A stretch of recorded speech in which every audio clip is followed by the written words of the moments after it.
All About Equity podcast, getting it right. What real equity looks like. Practical tips to empower and support our communities. This is a conversation based on personal experiences and opinions. Hello everyone, I'm Catherine Lewis and I'm Operations Manager at Alström Syndrome UK and Breaking Down Barriers. Welcome to the All About Equity podcast. So today we're all talking about equity and really how to make things fairer for people living with rare and or genetic conditions in the UK. And today I'm delighted to be joined by Melissa, and we're talking about her experiences of living with an ultra-rare complex condition called Alström Syndrome. We'll be focusing on her lived experience and what needs to change to make things more equitable. For those who haven't heard of Alström Syndrome before, Alström Syndrome is an ultra-rare complex condition which can affect all the organs in the body. It also includes sometimes sight loss and hearing loss. In the UK, we also have our multidisciplinary clinics where we have experts in Alström. So adults and children can come across to either the Birmingham Women and Children's Hospital in Birmingham or the Queen Elizabeth Hospital in Birmingham, and they can see our experts there for what we call their annual MOT. So they can come in and get all their health and care managed, and it helps manage the condition effectively. And as part of Alström Syndrome UK, we have a fantastic support network. So we have care coordinators, a transition coordinator and a wellbeing coordinator who support our families really effectively. And within our community, we have a really fantastic, diverse community. And within that, there's over 50% of our families from a diverse community. And when we talk about equity, lots of those families speak over 17 different languages. So there's lots of diversity within those diverse communities as well. So, you know, from our perspective, we really work with families on an individual basis and really give that person-centered support, which is so important when we're talking about equity, but also when we're talking about rare conditions. It really is about that one size really doesn't fit all. So welcome, Melissa. Would you like to introduce yourself to everybody? Yeah, hi. For those who don't know me, I'm Melissa. I work for Alström UK as their Wellbeing Coordinator, but I'm also a person who has Alström Syndrome, and I've probably been on the Alström journey now since 2018. So I suppose I'm relatively new to Alström Syndrome in the fact that it's not been a part of my life forever, but a short time. When I don't work for Alström UK, I also work for a mental health charity as a humanistic counsellor, which is a person-centred counsellor, and I work as I don't know what the title is, but I suppose an expert by experience, as part of a service user and carer participation and advisory group for my local university. So we work with the social work department and do some lecturing, do some interviewing, and kind of talk about our lived experience to prospective social workers, which is really interesting. So yeah, that's me. Hi everyone. Thanks, Melissa. And it's really important there. I think you've touched on a really important point, actually, how important it is to get that lived experience across to people who might not know about rare conditions and about equity, and about sharing your experiences really does highlight to other people the real lived experiences of people who are going through this on a day-to-day basis. Yeah, definitely. I think especially for, you know, maybe healthcare professionals or social, you know, people that are dealing directly with people. I know when I was doing my training, getting that experience from people actually going through those situations was so beneficial, like learning the right terminology to use. I know we talk, when we talk about empathy, we talk about, you know, standing a moment in somebody's shoes, and I think it's so important. I think, you know, you the shoes might not be the right fit for you, but I think just understanding that lived experience can give you a bit of an insight. And then I know for me in my professional life that's helped me change my practice and helped me develop guides and things for other professionals, so that they can have better working with people with disabilities and rare conditions. And it's really important for me to kind of raise awareness and get people to think outside the box. And like you were saying earlier, Catherine, you know, get people to think of how to work in a person-centered way. Definitely. And I think we're all on a learning journey, aren't we? I think we're all on this learning journey. And I think, you know, we all need to take in other people's perspectives and lived experience and the journeys they've been on to really help us understand where everyone else is coming from and their own personal experiences. And you said there that you've only been part of the Alström community from about 2018. So were you diagnosed quite late on in life? Yeah, I was. So I'm 34 now. I first heard of Alström syndrome when I was 26. And I always think I was really lucky. I was seen by a cardiologist in the north of the country who had seen a number of other Alström patients, and he had seen some what he believed were similarities between my journey and what had happened to me to like my heart. He'd seen some similarities with other Alström patients. So when we were sort of looking into the why things had happened to my heart, he'd suggested going for some genetic testing. And again, I think I was really lucky. There was a project called the 10,000 Genome Project, where they tested you for lots of different rare conditions and cancers and things like that. And it was in its last month when I was referred. So I very luckily was part of that project. And then they found half of the Alström gene. But what they said was, with regards to my history and everything that had happened up to that point, they were very certain that it was Alström syndrome. And they would keep looking for the other half of the gene, but to kind of proceed as if it was Alström syndrome. And then it took another 3 years. So I got my full Alström diagnosis in 2021. And that was interesting for me, because I think I'd kind of thought, well, it's only half a gene, it could be lots of other things. So I hadn't really focused on Alström too much. So I think when we got the full diagnosis, it really hit me again. And I thought I went through a time of not really looking after myself, because I was really, you know, I'd learned in the meantime, I'd learned about Alström syndrome and wasn't a big fan of the condition. So I think when I got the full diagnosis, I felt really angry, and I thought, well, if this is like what's going to happen to me, I'm going to take zero responsibility.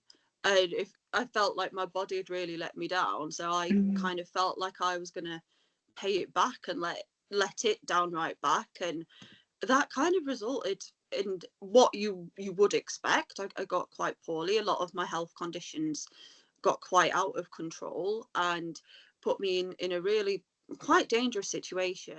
It kind of all culminated in 2024 with me being quite poorly and going into hospital, being put on insulin and Mounjaro. And I think after I came out of hospital, I had a real hard look at my life, and I thought what I'd been doing up to that point is blaming Alström syndrome, but blaming my body, blaming myself for what my body was going through. And I don't know what happened in that hospitalization, but I think I learned it's not about blame. It's about, I took responsibility for, because to be honest, I was eating a lot of unhealthy foods. I wasn't looking after myself at all. And I think it's about responsibility. Like, what responsibility can I take in my life for my condition? And that was a real turning point for me, where I embraced meditation, I embraced healthy eating, I started to embrace exercise. And I don't think that means that I'm like the perfect person today that's never does anything unhealthy, because I definitely do sometimes. But I think switching, I think how we talk to ourselves is so important. And I switched that blame culture and stopped blaming myself and stopped blaming my body for things that it couldn't help, and actually let's take responsibility, let's control what we can. And I think that it's been a really healthy step in the right direction. Yeah, that sounds like you had that turning point, didn't you? So you were able to, well, as you say, you're not quite sure how or when in that hospitals, but there was some kind of shift that was allowed you to kind of reframe everything for yourself, which sounded like that was kind of really vitally important for you and your body at that time, really, particularly if you didn't really get your full diagnosis till around the age of 30. That's a huge emotional impact on not only you but the people around you that are supporting you, really. When you think about that kind of misdiagnosis and all that journey that you were on, you spoke a bit about sort of that impact that had on you and your family. How did that impact you all at that time? Those repeated kind of delays and the anxiety around that, and not having that kind of correct diagnosis for such a long time. I think it was really interesting. I think we probably all took it differently. And I think when we got the sort of half diagnosis in 2018, I think everyone else kind of accepted it because they looked at like my biology, they looked at everything else that had happened. And I think, you know, when I got the full diagnosis, I was really upset again. But Mum said, but we knew it was Alström, and I was a bit like, well, I didn't. She's like, but it was there, and all of the history. Yeah. And I suppose when I had that initial discussion with the geneticist, that she gave me either Alström syndrome or mitochondrial disease, that she thought it probably was. And I asked her how to spell both, and she said, don't go and Google them. But then she also told me how to spell them. So yes. I could go and Google. And unfortunately, the first thing for Alström I came to was not our brilliant Alström UK website. It was a Wikipedia page instead that just told you kind of like the some of the medical elements of Alström syndrome, and then also gave you a lifespan prognosis.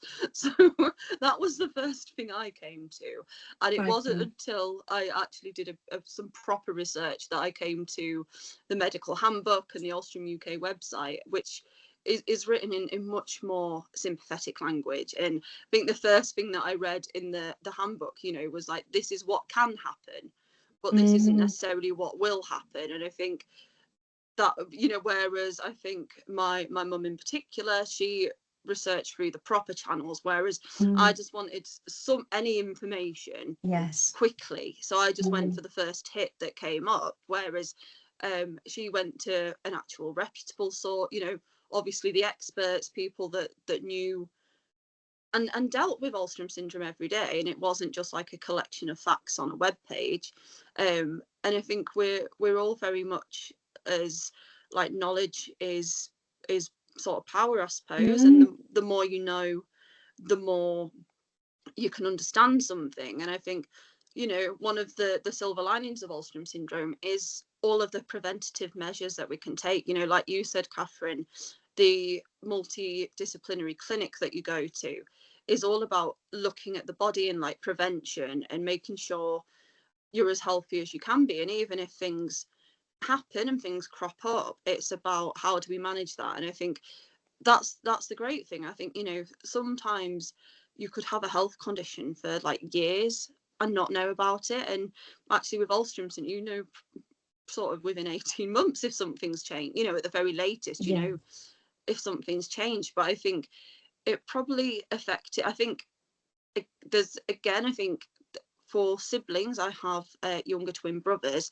I think that hits in a different way. I think speaking to them, there's a lot of guilt that they, you know, are either carriers or don't have the condition, and you've got the condition. And I think that must be very difficult to manage, and very difficult, I think, as a, you know, whole family perspective. I had some another medical situation kind of crop up like last week, and I was saying to my family, like, I know it's me it's happened to, but it's the whole family response. Like, they have to almost cope with it twice, because they have to cope with it for them and then cope with it for me, and be the ones, if I'm not feeling positive about something, they have to be the ones like, no, come on, it'll be okay. Sometimes, like when I was getting my diabetes under control, like mum addressed our whole diet as a family, so she did a lot of the swaps with me, what I ate she ate, so I didn't feel as alone going through that process. But then it's changing, and I think there must be, people do things in a different way. Like, one of my brothers would walk home from school with me, so I had someone to walk home with, but he didn't then get the socialization with his friends because he was with me, kind of thing. And I think as a whole family, I don't think you give up things, because I think it's probably very well balanced. I think what we gain is probably as much, if not more, than what we lose. But I think, life's very different when you've got to balance regular hospital appointments. And I'm a massive moaner. I'll always moan about things. And when we're saying it's hard, because, like, they give up their time to take you to these places, and then you're moaning about going, so it's not a positive experience. So it's kind of, and it's building that, like, when you've had tests, when you've had scans, and when you've had blood tests, and I'm not easy to get blood from, so it takes, like, I think it took 6 attempts last time.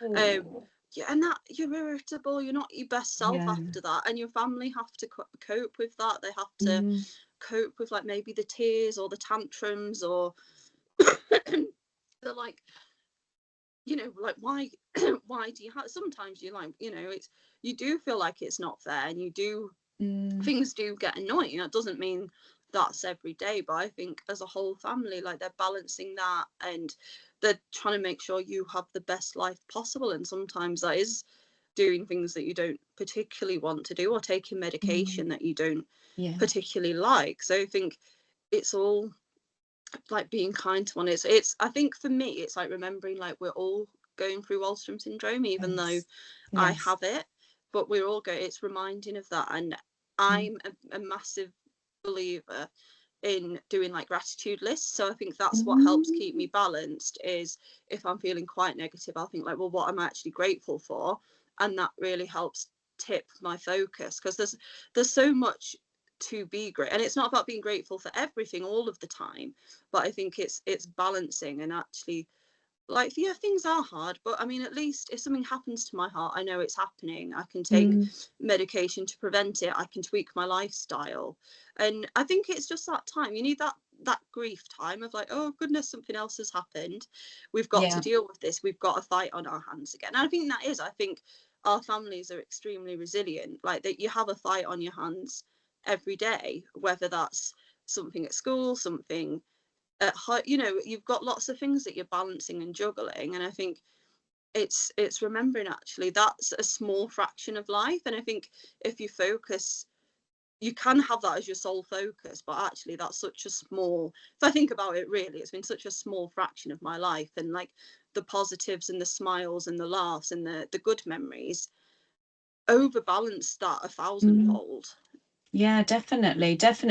And I absolutely, I mean, admiration for how, that no matter what's going on, particularly sometimes in a really impactful way, or sometimes a negative way, as you're talking about that sort of grieving process of all the different aspects, you have a really wonderful way of sort of having a real positive outlook no matter what is going on. So, talking about those gratitude lists, and the way of kind of reframing things. And I know a lot of that comes down to, the training and the work that you do, but a lot of that is also that resilience that you, and that confidence that you've built up over so much time. And I think, particularly with your work with Alström Syndrome UK and the Wellbeing Coordinator role that you do for our families, that emotional support you also can now pass on to other families is really so valuable. And I think, you touched on such an important point there when you were talking about it's so important to recognise those family members who often do get lost in amongst it all, and they're going through the same kind of impact. Particularly, sometimes we forget about the siblings, that are kind of dragged along on the journey with us, and they often, are going through the same journey at different perspectives, and it's so important to recognise their lived experience in all of this as well. So when you think back to that diagnosis and that journey that you're on, and that it's so natural, I do it as well, don't we all, that search for that information, and it's so important. I know we always say it all the time that Alström is so individual to every single person, even amongst siblings. It is such an individualized condition, and when we're talking about roughly only 100 people in the UK, when we're talking about symptoms and longevity and all the rest of it's so individual. But when you're then searching for information and coming up against Google and Wikipedia, they're going to give you such different answers when you're searching a whole plethora of information to come up with these answers that you're so wanting. So looking back to that time, is there anything that you wish someone would have told you kind of early on that might have helped some of that anxiety and those moments? I think my definite thing would have been on don't click on Wikipedia. I mean, because that again, I appreciate it gave me a snake, told me what I wanted to know, but it didn't tell me it in a very empathetic way. And I think I can imagine. What really helped was actually then the Facebook support groups that are out there, like the WhatsApp groups, the speaking to a family coordinator that could actually say, oh no, this might not all happen. I think that would, but I think I'm probably one of the best things that's come out of Alström syndrome is like some of the friendships and some of the connections that I made. And that support, I think sometimes when you speak to somebody that was diagnosed, say at 7, who's like lived it their whole life. And I think when I was first diagnosed, I went into a bit of a, oh my goodness, like life is over sort of hole. And I think speaking to some of I sort of call them like the long-term Alströmers, that have known about it for a long time. Actually, they're all very matter of fact. They were all very like, I suppose, sort of took the emotion almost out of it and showed me that actually you can do anything, really. If you want to do something, it's about thinking about how to do it and then doing it. And I think it was speaking to some of those people that gave me a really different perspective. And it's even talking to some of our young people. I think I'm so blessed in my role to actually speak to people every day, well, that are dealing with Alströms, and actually they can be like, well, this is how I deal with this. And what's really, it's not being positive every day. And I think being positive isn't being happy every day. It's allowing like to have every emotion, and that to be okay. No, even the less happy ones will pass. And I think speaking to other people that were like, oh yeah, I felt sad, I struggled with this, or I felt exactly like you did when I got told about, hearing those like mirrored experiences. Because I think, again, because it's such a small condition, you kind of can feel, we're all dotted around, like you can feel very alone. But I think it was kind of reaching out to some of those communities that showed me that actually we're not. And it was just really nice to talk to people who got it and who actually were like, oh, do you know what, it's not really a big deal. That's it, isn't it? There's such a big support network, and I think that's what's fabulous about the Alström syndrome community is they're so supportive. They're really eager to share their experiences to help more people, which is fantastic for the community as a whole, and for each other to be learning from each other all the time. Now, when we think around equity and things being fairer for each of us, have there been times when things haven't been equitable for you? I think there probably, I think sometimes with experiences, certainly going through school, I always went to like a mainstream school. So I have to say this is my perspective, and it may not have been my perspective, but we only have my to go on, unfortunately. So I feel like I was put in a lower set than I was actually sort of intellectually capable for, because of, like, again, it was just sight loss when I was a child. We didn't have any other medical things going on then, so I always felt like I was kept back academically because of my disability, and it was almost like easier to manage. And I don't think by my teachers, I think by, you know, my parents understood what I was capable of. I was pushed by them, but by school I wasn't pushed academically. It was very, I remember sitting in a meeting and the teacher sort of saying, she probably won't be able to read, or she probably won't pass a maths GCSE and things like that. But and I don't know if it's fortunately or unfortunately, but when I hear people say that I can't do things, it tends to make me want to do them. And that has got me. I did like guitar lessons for like 4 years. I've done Duke of Edinburgh because someone said that, oh, you won't be able to do that. One of my friends said that, and I was like, oh no, I will. So I think it was mainly in school, and I do often wonder if I'd have gone to a specialist school, whether it would have been a different, I mean, it would have been a different experience, but, you know, my parents were very much let me lead what I wanted to do. They gave me the option to go to like Worcester College. They asked me if I wanted to, and I didn't. So my parents always kind of let me take the lead in my experiences growing up. But I think at school the teachers could have pushed me a lot more, and a lot of my friends were in the set above, so I kind of felt like I got held back a lot, or there were lots of I remember in sort of the upper part of primary school, they all did IT, and I got taken out to learn touch typing, which is good because I can touch type now, quite speedy. But I didn't, and like at secondary school, I didn't do IT. What did I do? I think I like did research. I learned how to research holidays, which great for holidays now. But actually, then when it came to doing the GCSE, I was like, well, I don't quite know what I'm doing. So and I was always kind of ranked quite low academically.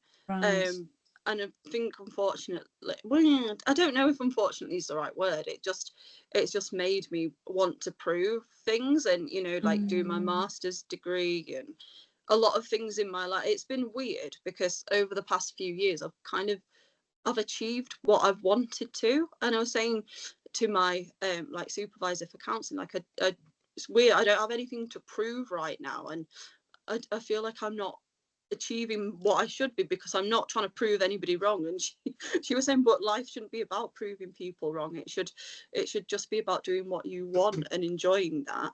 But I don't know, like not ever my family, because my family have always been very supportive and, you know, known what I'm capable of and pushed me to achieve that. But I think it's been those outside influences that have said, you know, you can't do this or you won't do that. And although saying that, somebody did say once I won't be a brain surgeon, and it hasn't pushed me to want to study. It's not pushed me in that direction. Like, I mean, I think a lot of people's brains are probably a lot better off for that. But probably. But it's, I think, sort of educate, and I do think sometimes when we're in a hospital as an adult in a hospital setting, I think it's a very interesting situation to be in. I don't think they set out for it to be an unequitable situation, but I think it definitely is. And I think that's been difficult for me to kind of work with in the more present. It's tricky, isn't it? But I think when you talk about some of your experiences, it really does make me reflect and think if that's where a lot of your resilience comes from, and that confidence that you've built over the years. I mean, it probably does in a way. Like, it sounds quite arrogant, but I always think if I want to do something, I will do it. Yes, Because that's great. Which is, but because I always think the things I haven't done, I can't really want to do that much, because everything that I've wanted to do, and I think it's about setting your intentions, and it's about thinking like, no, I will do this. So it's in a lot of the things I've gone for, I haven't ever thought that they wouldn't happen. I've always just thought they would. It's just a case of, but I don't know if that's very arrogant, but I don't know. I just think, and I've thought more as I've got older, like, we have so much agency in our own lives, and a lot of the time with disability, I think sometimes people can be quite narrow-minded and not realise what potential you have. So the only person that can show them that is you. And if there's something you want to do, then I don't just mean you as singular, you know, sometimes it's been my family putting the support in, or thinking of a different way around it to do it. But I think ultimately, if you want something to happen, like, no one's going to make it happen for you, and you've just got to do it yourself. And actually, Definitely. and it's the sense of achievement when you have done it yourself. And yeah, completely. And I think, you know, even at Alström Syndrome UK, we're always trying to push those boundaries, because we just like yourself, you know, we never accept that there's kind of a boundary to stop somebody doing something. It's all sometimes just about reframing, or kind of changing how you can access it to make it accessible and inclusive, so that person can do it. You know, we often do the driving experiences and flying a plane, which for people who, you know, can't see or can't hear, would never have thought was possible. So it's just about kind of, you know, changing that outlook really for people, which, and I think that really does help build that confidence and self-esteem, particularly for you know, for our youngsters as well, growing up, so that they can see that there are no boundaries, you know. So it's so it is all about trying to bring, you know, that equity back into the picture, isn't it? Are there things you think that would make things fairer when you think kind of across society as a whole? I think it's quite a tricky one. I think there definitely are. I think, like, I've lost all my vision now, so I do think we live in a sighted world, where things are very set up. Because I was reading the other day that the sense most people are scared of losing is their vision. But actually, I mean, I don't think it's that bad. I think you can relearn a lot of things without sight. So I think sometimes you'll go to a place where, say, you've gone to a big city, and I went to Munich recently, and they had like a little model of the city, of their cathedral. It was all tactile, and I've been to places like in Trafalgar Square, they've got like a tactile model of the square and what's around there. And I think it's doing things, it's realizing that actually, you know, everybody's curious. We all want to know about the world around us. So it's those little touches, or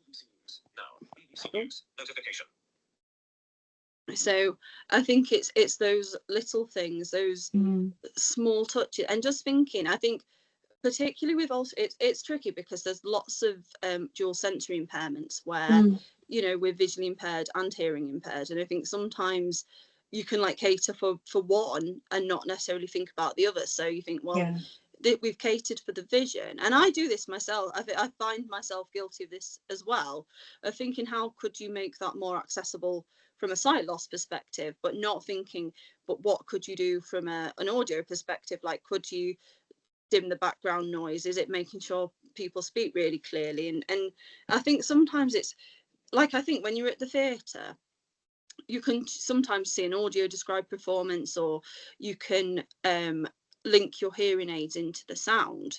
So although I'm a bit scared to do that in case I break my hearing aids, but I'm sure you can do it. But then I think, but then you're choosing like which sense you're catering for. You can't do both. You've only got one. Isn't it? Yeah, because I was thinking that at the cinema the other day. Like, I had it on the audio description channel so I knew what was happening. But I thought, but actually, like, I could have done with maybe the audio channel as well to turn the sound up a little bit. So I think I think Yeah. sometimes you have that decision, and I'm sure like families have that decision as well, of like what do we cater for, you know, do we do sight, like, and I think society could be better as a whole. What I would ideally like is for adjustments just to be the norm and not to be adjustments. So Yeah. like you don't have to go to a special audio described performance, or you don't have to go to a special subtitled performance. That these things are just part of everyday life, and I think it's lovely. Society seems in some respects like it's become more equitable, you know, like you have a quiet hour, can't you, at shopping centres for people who are maybe autistic or have ADHD. I think, and I think they're brilliant steps forward, but like they're the exception rather than the rule, and I think they need to become the rule rather than the exception. And we just all need, it's tricky because there's so many things out there that I'm sure if you like catered for something, you'd be missing something else. But I think we are getting better, you know, awareness is slowly creeping out there, so people will understand. And it's just those little things, you know, like somebody coming up to you and saying, oh, I'm so and so, I do this job. And in hospitals, I think, you know, people just being clear about what's going on. But yeah, I think it's a slow process, and I think it's raising awareness, and I think it's knowing that people aren't doing things wrong. It's just people are doing it from not being educated. And I think it's, again, it's about language and looking at ways that we can inform people without creating that blame culture. It's about helping people understand what responsibility we all have towards accessibility, and saying that in a way where people can come into it. Because I always find, like, if you say something kindly to someone, they respond so much better than, you know, if it comes from a place of blame. So definitely. And I think that overarching, you know, that raising awareness, that education, that training, and getting away from that blame culture. I think sometimes people get so wrapped up in being afraid of saying the wrong thing that they take a step back and do nothing and say nothing. So it's really, really, you know, important, so that, you know, inclusion and that accessibility to services can really happen and start changing things for the better, that we really, you know, everyone really does step. And there's so much, you know, there's so much that can be learned from that understanding, and particularly when we go back to that lived experience, you know, the understanding of each other's perspectives, I think brings a lot into that. And then if we just have one last look at looking at some practical tips. So when we think around health organisations, and particularly around sort of being equitable for people living with Alström syndrome and the Alström community, can you think of one change that clinicians could do to really improve things for patients? So I think one thing clinicians could do, I think it's about using accessible language and making sure that they explain what they're doing, sort of when they're doing to it. So I mean, I think again it's probably getting the level of detail right, but you know, you're having a blood test, so I don't like the pounce technique. I like someone to say, I'm taking the blood test now, it's going to go in, it might scratch a little, you know. I like if someone says that. Or if there's people, this is more than one, isn't it? Sorry, Catherine. But if there's no, that's fine. I don't think anyone likes the pounce technique for starters, no, Melissa, but please not carry on. technique. I think it's explaining who's in the room, because sometimes you sort of find out midway through a scan there's a few people there, and sometimes you can not have many clothes on. You're like, oh gosh, we've got a panel, we've got loads of people watching. So I think knowing who's there and what their role is really important. And just one tip that I have for families, I think, is to set out your guidelines and your boundaries. So if you're in hospital, it's thinking like, how long are you wearing your hearing aids for in that day? I know when I went in, I was like trying to wear them all day so I didn't miss anything, but I just couldn't do that. And it was then being really clear to the medical team, these are the hours that they're not going to be in, this is what will happen to my hearing, this is what I give you consent to do when I can't really hear you properly. And it was saying, like, you know, this is what I can't see. I can go to the toilet by myself. You don't need to watch me sit on the toilet, because that is a step too far. I can manage that. That is fine. Yes. So it was Yes. actually being really clear and telling them, because I agree with what you said earlier, Catherine, about sometimes people are worried, they don't want to say the wrong thing, they don't want to overstep, so they over deliver, and you're like, oh, step back a bit please, this is a bit Yeah. intense. Or they under deliver and you're like, well, you could have done more. But I think Yes. what I would say to people is, if there's something you like, there's things, hospital's stressful, but I think there's ways you can manage it so that you have a little bit more control in a situation where you don't. So I just say be really clear about what people can expect. And I know that's hard because we don't always have the answers until something's happened. We can't always see best practice until you've needed guiding and no one's done it. But I think if there's things that will help you, then I don't think any medical professional would not want that information. And people are busy, but to make sure you get the best care, I think it's again, it's not complaining, it's not being difficult, it's about being assertive, and it's about putting those boundaries in so that you all know what to expect and you can make that uncertain time a little bit more certain. Yeah, definitely. And I think that's a great top tip, actually, particularly around when we're in a hospital. It's an unknown setting. Our complete, control goes out of the window, so actually having something that can be a guideline and boundaries that help us gain some of our control back, not only to help ourselves, but also to help the medical professionals around us, clinicians and healthcare staff, is actually, it kind of helps everybody within that setting. So that's a really great one. And if you could speak directly to decision makers, what would you want them to understand when you think about equity and living with a rare condition? Is there anything you can think of that would really help in that day-to-day life of living with a rare condition?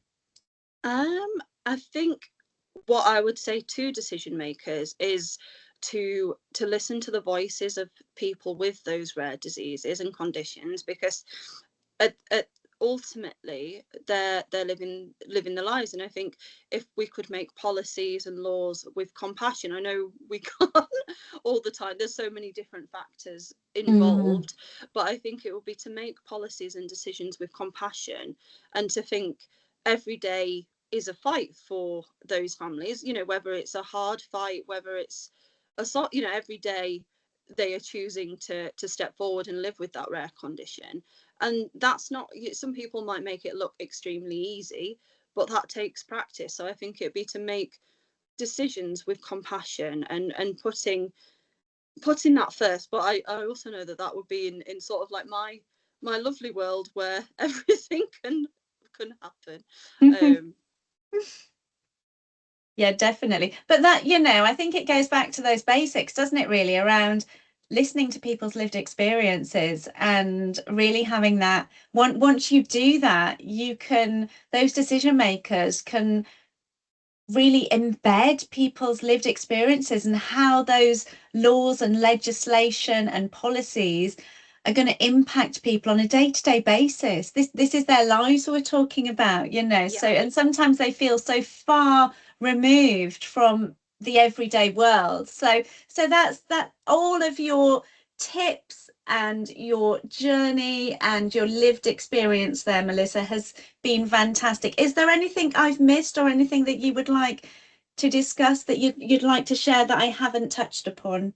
I don't think so. I think just building on our last point, I think another thing that just popped into my head is I'd like more working together in departments. And I think when we've got a condition like Alström syndrome, the whole body is important. And I think sometimes when you see a consultant for one thing, they're like, well, this is what we're treating, so this is the most important. And it's looking at that whole, the body as a whole, and the balance. And I was talking to a doctor the other day and said it's about benefit and risk. It's about weighing up the risks but seeing what are the benefits. So I'd like them all to have, I think Birmingham's a shining, what we do at the QE and what we do at the Children's Hospital is a brilliant example of how multidisciplinary working really works to the patient's advantage. So I'd like that to be like a national response, and again, that not be the exception but to be the rule, because I just think